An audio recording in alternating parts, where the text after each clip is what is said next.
తీసుకెళ్ళిపోయాను నా డబ్బులన్నీ. ప్రాఫిట్స్ ఇచ్చే వాళ్ళ మీద శాపనార్థాలు పెడితే ఇలాగే నడి సముద్రంలో వదిలేసి వెళ్ళిపోతారు నాలాగా. ఇదిగో నీ డబ్బులే నాకు వద్దులే. ఇంతకీ ఏం చేస్తుంటావు నువ్వు? నేనా స్టాక్ మార్కెట్స్ లో లోనా బయట ఆటలు ఆడుతూ ఉంటాను. బాయ్, స్టాక్ మార్కెట్ లో లోనా బయట ఆటలుంటాయా? ఏంటిది? నా డబ్బులు ఎప్పుడు ఇస్తావురా సచ్చినోడా? ఎవరే ప్రశాంతం పడుకోండి. ఉడియమ్మా ఈవిడ చదువుకుంటేందేంటి? ఇవ్వరా నా డబ్బులు ఇవ్వు. రే నా డబ్బులు ఇవ్వలేదనుకో చంపేస్తావాడిని. నువ్వు పోరా, నువ్వు పో. ఎందుకు వాడిని అలా కొడుతున్నావు? ఏంటండి బాబు, ఎప్పుడు ఇలా ఫ్రస్ట్రేషన్ లోనే ఉంటారు మీరు? నా ప్రాబ్లమ్స్ నీకేం తెలుసు? Yeah I can understand your problems. So sad. No you don't, really you don't. నీకేమైనా 9 hours కి పే చేసి 12 hours వర్క్ చేయించుకునే బాస్ ఉన్నాడా?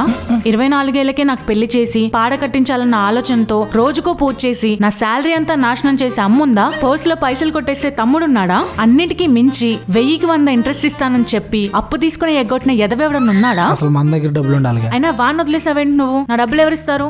డబ్బులు తీ, నా డబ్బులు తీ. చైన్ ఉందా? చైన్ తీ, ఇచ్చే చైన్ ఇవ్వు.